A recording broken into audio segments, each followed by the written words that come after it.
Hi, and welcome to Screens in Focus podcast, where we share and connect as we spotlight our favorite shows and movies. I'm Brooke. I'm Diana. And this is episode 47. Today, we will be discussing Big Little Lies, season 2, episode 1, entitled, What Have They Done? They will also discuss... Rocketman.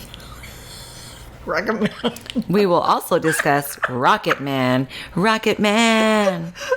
Oh, God. So, before we dive in, how are you doing, Diana? I'm doing great. Are you? I was on jury duty. Oh, my goodness. I was really dreading it, but it was a short trial, so it was an experience. So Yeah? I've done jury duty my whole life. I'm very experienced at that. Actually, well, to be honest, I've never... You should have seen Brooke's face as she was doing that. That's why I'm laughing here. I was like, well, I don't know who's listening. I don't know if the Supreme or the Superior Court is listening. The Superior Court police. We got to get her. Like, oh, wait, what? She's never done jury duty before? Okay, now we know. Write her name down. I've gone down there, but I haven't had to serve. This is my first time, so. Yeah. But yeah. Yours was short and it wasn't. I mean, my mom, she had to do it a long time ago when I was in high school, and I think it was like a month or more. Yeah, I've heard some of them can be very long. It was a bad one. Yeah, but you know what? It felt like a important responsibility, and it really is. You know, so now that I have experienced it, I'm thinking, everybody should be a part of this. It really makes you feel, I'm just kidding. Am I making you cry? We're like Luciana. We're becoming loopy. By the way, Luciana is in Fear the Walking Dead. Yes. So. And she was taking some meds. Yes, for an injury. Mm-hmm. That was crazy. And she wants to play the accordion. Anyways, okay. So our question of the day is, how important is your conscience? If you witness an accident, would you lie to protect yourself and others? Or would you tell the truth if it were self-defense? My automatic reaction is, of course, I would tell the truth. It's self-defense. Be scary, but so why wouldn't you? You would.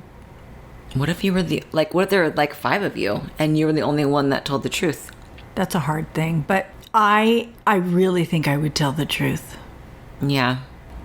There's even been simple things in my life. And, okay, let's just take this jury duty. Other people saying, oh, just say this and just say that so you can get off. And I'm like, I can't do it. Can't do it. It's just, whether I want to do it or not, I can't do it. Right. I just have to say what I need to say and be honest. Yeah, and if I need to be there, then I'll be there, and if I don't have to be, they'll let me go. Yeah. So I would tell the truth as well. I mean, I would hope that the circumstance would be to where I'm completely sure that I would just tell the truth. If it were something like, as crazy as Big Little Lies season 1, that's huge. I mean, I wouldn't want to be publicly scrutinized either if I told the truth, and then this huge controversy come about, and then community, and then once the trial is over, then I have to move or go into Win Pop because I don't want to be a part of that. Yeah. So it just, you know what? If I ever get have a career in law enforcement, I take that all back. I will always tell the truth and nothing but the truth. Yes, so let us know what you think, listeners. How important is your conscience? You can follow us on Instagram, Twitter. You can also subscribe to our website and YouTube channel. Yes. So, Brooke. Yes. What were your overall thoughts on this premiere of Big Little Lies Season 2, Episode 1? Yes. Well, I was pretty excited to see how the women would be recovering from the eventful homicide of Perry. Bonnie seems to be really dealing with the guilt of killing someone, and it is affecting her marriage and also her mental state. Mm-hmm. I was really focused on Bonnie, Celeste, and Jane. these three have a bond like no other. Yes, all 5 women went through the event, but none like these 3. So what are your thoughts, Diana? Well, here you have Celeste, Madeline, Renata, Jane, and Bonnie, who are coined the Monterey 5 by the gossiping community. They are all dealing with the aftermath of Perry's fall at the end of last season and are each trying to figure out how to cope with the cover-up of what really happened. Yeah. But Perry's mama comes to town and is out to find the truth because she doesn't believe her son's death was an accident. Meryl Streep plays Perry's mother, Mary Louise, and all I can say is please pass the Emmy. She is a master at her craft. I believe so too. And I absolutely love her character. I love Meryl Streep, period. But this, I don't even I didn't realize that she wasn't in season 1. I was like, oh, cool, Meryl Streep. I've been seeing her in the advertisements, and I'm like, it didn't faze me. I'm like, oh, she should have always been there. But then I realized, wait, she hasn't been in this at all. So I was so excited. But, with the first day of school, it seems so much like the last school year's first day, where everyone is just reconnecting. But the 5 women are getting a lot of stares from many other parents. Yeah. And that Monterey 5 seems to be acting as normal as possible. Some more than others. And Renata is her lioness self, with her telling her daughter's teacher about the bullying last school year. And she tells him, my Amabella was bullied last year. I mean, like, biting and choking. So we're going to make sure that doesn't happen again.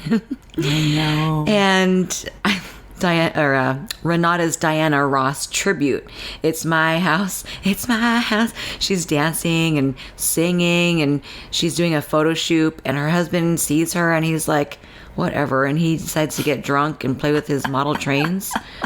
That was just very interesting. Yeah.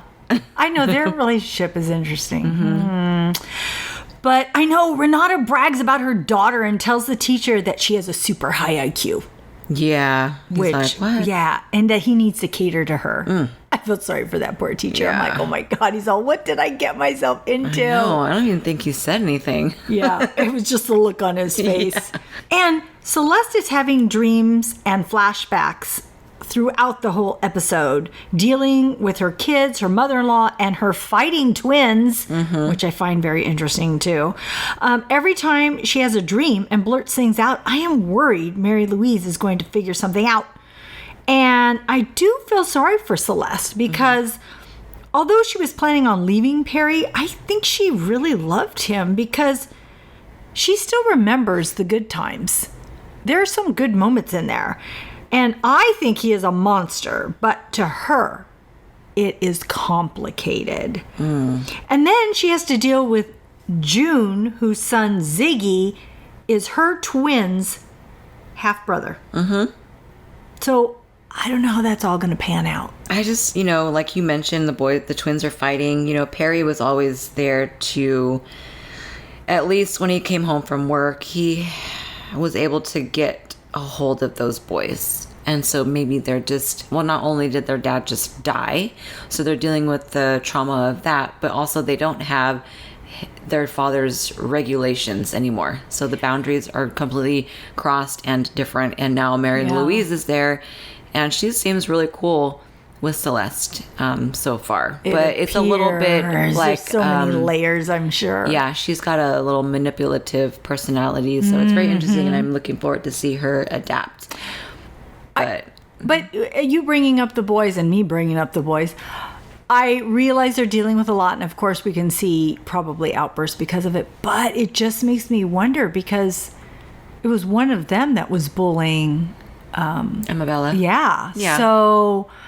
And, it just makes you wonder because of the dad being abusive. I don't know. I'm just worried because they were poked each other and they were pulling at each other. So they were being physical is the whole thing between those two twins. So they definitely he had seen his dad hit their mom. So, But now that Jane is working at the aquarium, and it seems like she is interested in a guy named Corey, which is kind of cool. He helps her out at work, and they run into each other at the beach. He asks her if she is part of the Monterey 5, and the word has really gone around. I mean, people are really talking about them like all the time. If this guy, show. It's the whole show. Like this guy works at the aquarium, like he even knows what's going on with her, you know. And I didn't know how well I could deal with a situation like that, but I hope I never have to. Shh, Brooke. Can't tell anyone that we have everything we have done. I love watching her when Corey goes down to see her. I love the way she's dancing to that music. Yeah, I loved it. It was just some free form dancing, but she was good. She was like graceful and free, and I just loved that moment. I mean, who would think, okay, you dance over there and I'm going to film it? But I just thought it was a super good scene. Right. So, I don't know. I liked it. And also the fact that they all got together in that car and they're all talking about... Right. That doesn't look suspicious.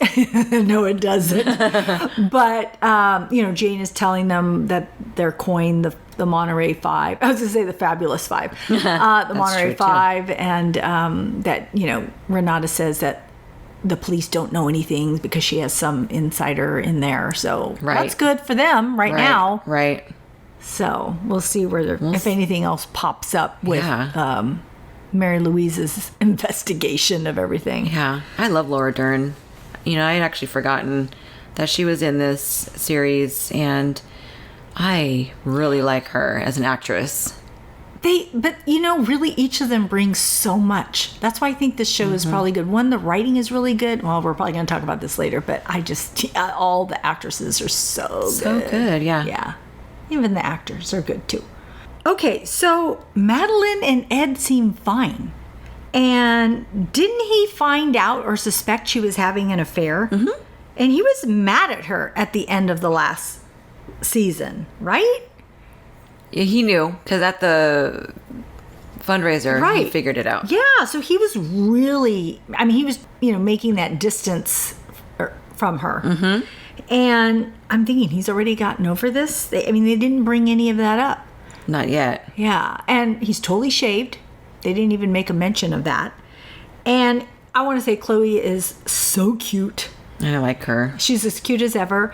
And Madeline appears to be a realtor, and not a good one at that. Clients at one point have to ask her to get off the phone. Oh my gosh. And while this makes for a crappy realtor, I love that it is part of Madeline's personality. Reese Witherspoon plays this role so well. Yeah, she does. And Bonnie seems to be alienating her friends and her husband. Mm-hmm. Nathan goes to Ed for marital advice, and I don't think Nathan got the help that he was looking for. Ed tells Nathan, "Something tells me if you're seeking out the husband of your ex-wife to lead the communication charge with your new one, then hint, hint." Nathan ends up telling Ed, "Why do you always have to be so snide? You don't mean to be. It just comes natural. You're a snide F. That's what you are. You're a snide F." I know. I know. I was surprised that Nathan asked Ed for help. Yeah. With a relationship, it was so odd that he came to him. Totally. So I actually liked Ed's response. I thought it was great. Right. I didn't think he was being rude. He was just saying. Right. So, I don't know. I liked it.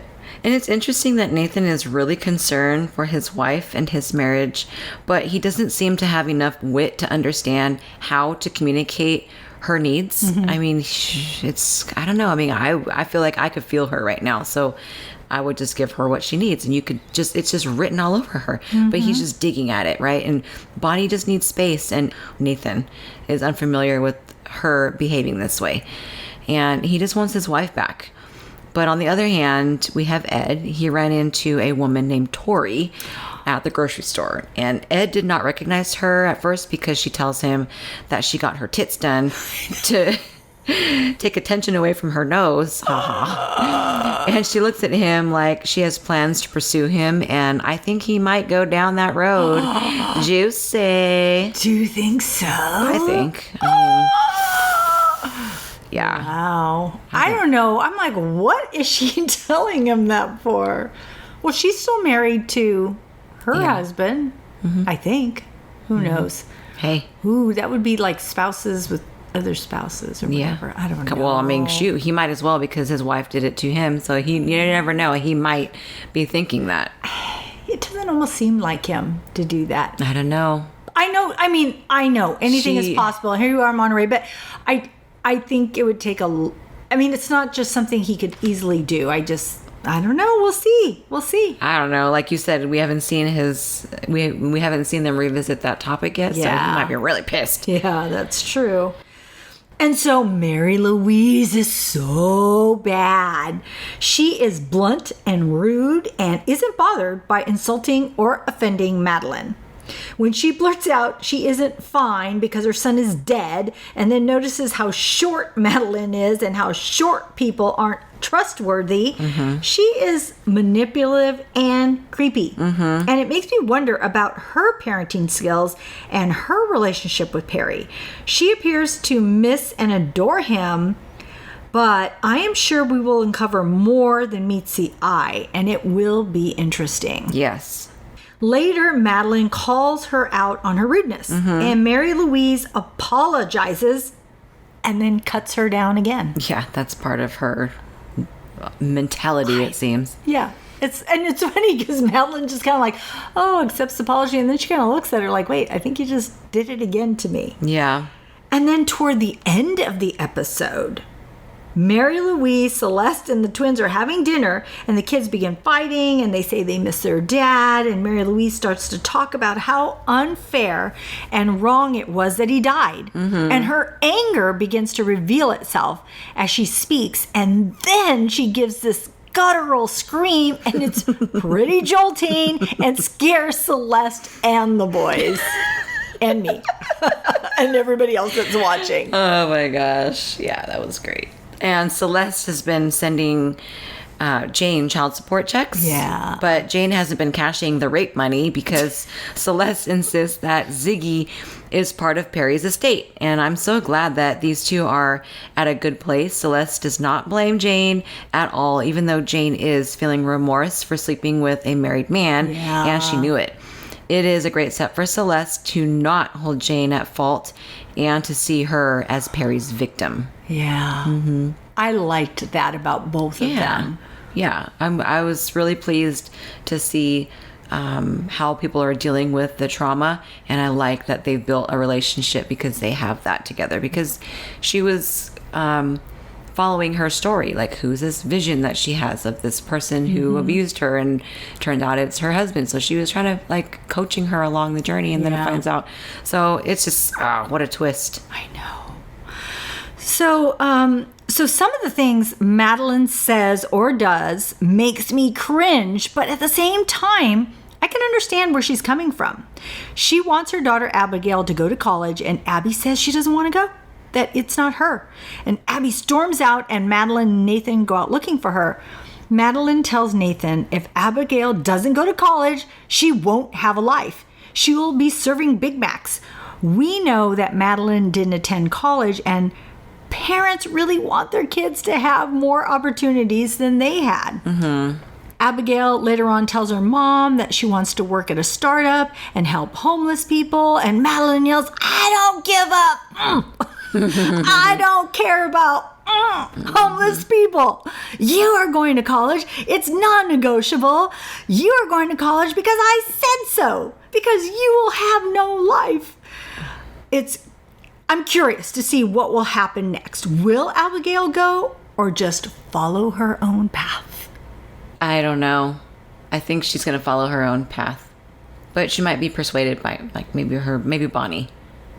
I'm so curious because I would think she's going to follow her own path, but then did she have any impact on her? I don't know. Yeah. We're going to see. But what other things did you notice, Brooke? Well, the other things that I noticed was Principal Warren makes the parents sing the Otter Bay theme song. Hilarious. Oh my gosh. Could you imagine being one of those parents in that assembly? They're all singing along. I know. It was crazy. But it reminded me of my theme song from my childhood school. Eisenhower, Eisenhower, Eisenhower School. That's the place to be. Anyone can learn at Eisenhower School. Come on over and see. That's so cute. But that's different. Kids doing it. It's just so funny that this is he a principal or whatever? Yeah. I mean, he's all acting like an otter on the stage. I know, with that hat. And all the parents are singing like they really like it. I'm like, oh my God, you guys are crazy. I would totally do it. So, Meryl Streep, Mary Louise, when she screams at the dinner table with the twins and Celeste, and she scares the shit out of all of them. Yeah. I love it. I actually laughed, and I will continue to laugh at that scream. She burst even after asking the boys if they wanted to hear it, and they said yes. And Diana, I have a scream just like that. Oh my God. I'll do it for my kids every now and again, and it's loud and horrific. Sometimes they'll tell me stop. But sometimes they're like, do the scream. Do the scream. Okay, so why do you do the scream? Because it's horrific, and I've been doing it for like the past 10 years. And I don't know, I think there was a show at one point, it was called like Scream, where like people would just, it was like a reality show or a reality contest, and they would just be like the next Scream person. So like whoever had like the best scream, they'd get casted for a movie or something. Oh, so you were practicing. Maybe. I mean, I just know that I've been doing it for like 10 years, and I just remember that show. So I'm thinking that probably had something to do with it. But I can do it. And she did it so well.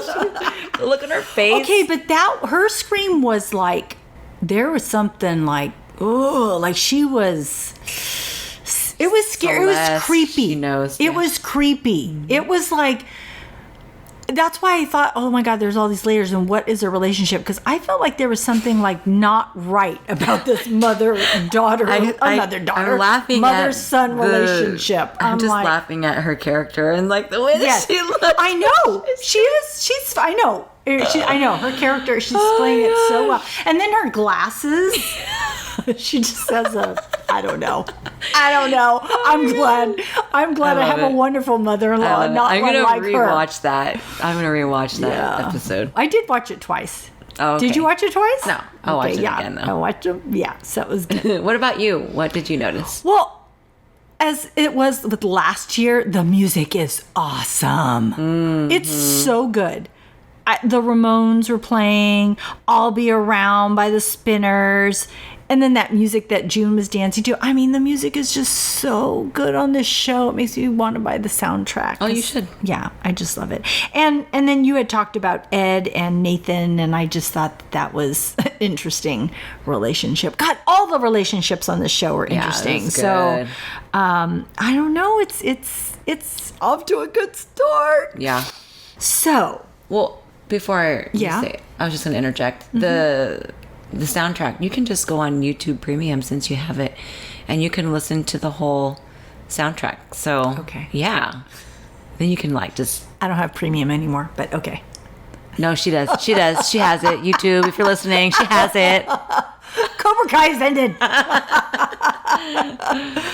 Yeah. But yeah, good. Yeah, I'll do that with my YouTube Premium. I'll listen to it. No commercials. So, Brooke. Yes, Diana. Why do you love this show? Oh, well, I really like the show a lot because it is a lens through different women's lives. Yeah. And they happen to be mothers, and I'm also a mother. And I find it interesting how people live day to day, and I really enjoy that this is fiction, but these characters' personalities most likely exist in real life. Mm-hmm. And we're able to evaluate their lives without it being a reality show full of annoying drama, which I like too. But this show is like reading a juicy novel, and that can spiral into so many stories piggybacking onto one another. And that's why I love this show. Mm-hmm. What about you, Diana? Why do you love this show? Well, I love this show because it is so well written. I love these characters. I love that these people are so complex and have to deal with everyday situations coming along, and also covering a big fat lie and a death. And it is so entertaining, and it is funny. Yes.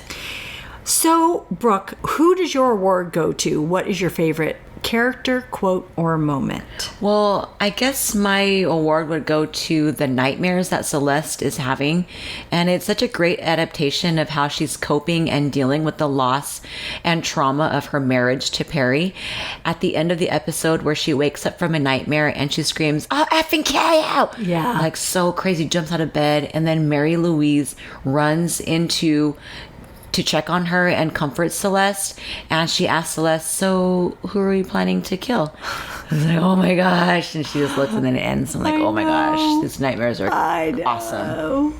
How about you? Who would your award go to? Character, quote, or moment? Well, you might think I would give it to Meryl Streep, and she would deserve it. Yeah. But sometimes it is harder to play something close to yourself. So I give it to Reese Witherspoon's Madeline.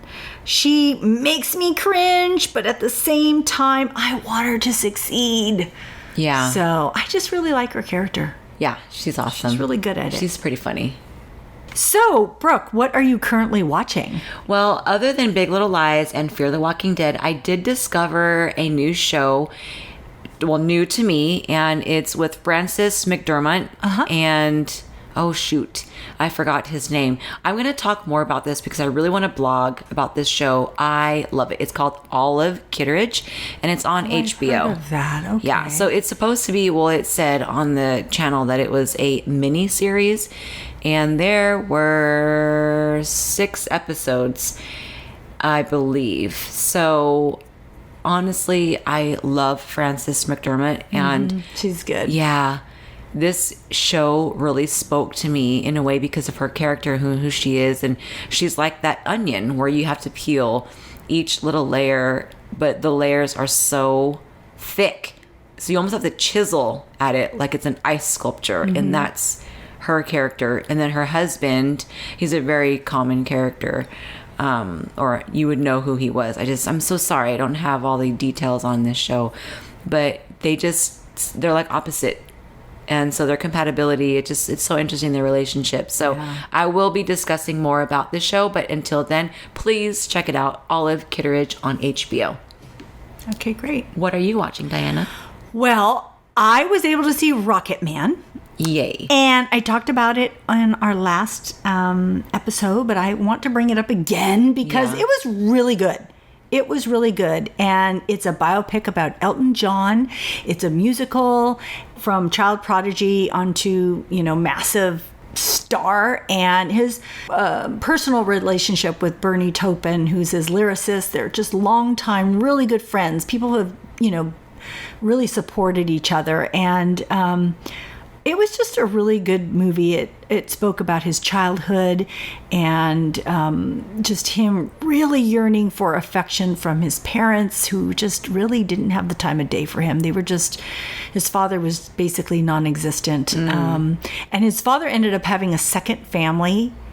And when Elton was an adult and went to visit him, the father holds the other sons and is very fatherly to him, and Elton notices this, but he still can't give Elton the time of day. He asks him to sign a album for him, and Elton puts to Dad, and he says, "Oh, no, it's not for me, it's for a neighbor or a friend." And so Elton has to fix it, and oh my gosh, it was heartbreaking. And Elton has to deal with coming to terms with being gay, and there is a sex scene, and I've heard that I guess some countries have banned the movie because of it, but it's not that bad, Well, that's good. Yeah, and it's just his life, and just dealing with therapy. He talks about being an alcoholic and bulimic and drug addicted, sex addicted, all these problems that he's had. And, he had tried to commit suicide. So, this movie touches on all of that while the background of all the music is there. And it's just a really good movie. It was much better than I expected. So I would really recommend this. And, Elton was like my childhood icon. And I will tell you, I haven't really... I mean, of course, I listen to him when he's on the radio, but I haven't really listened to his music more recently. But watching this reminded me of how beautiful his music is. And one of the reasons I really loved it was because the piano is the emphasis of all this music. And it's just, he deserves accolades for everything. I just think he's an awesome musician. And I just think he's wonderful. And my favorite song is your song, which I mentioned before. But I just love the song. So yeah, I love all of his songs. All of them. So then we should all go see it. Yes. So go see the movie. It's Rocketman. Wonderful. Yes. Saturday. All right. Here she goes. Saturday yeah. All right. Okay. All right. Well, that's our show, and thanks for tuning in. We are grateful you tuned in, and we hope something that we said today resonated with you and gave you a chuckle, some happiness, some positivity, or inspiration. Please subscribe to our podcast and tell a friend. We would love more members of our TV club. Rate and review the podcast on iTunes and Stitcher. We need your feedback. We'll be uploading 2 new episodes Tuesday, June 25th. Next show will be on Fear the Walking Dead Season 5, Episode 3, and Big Little Lies Season 2, Episode 2. You can find our website listed in our show notes. See you next time. Bye.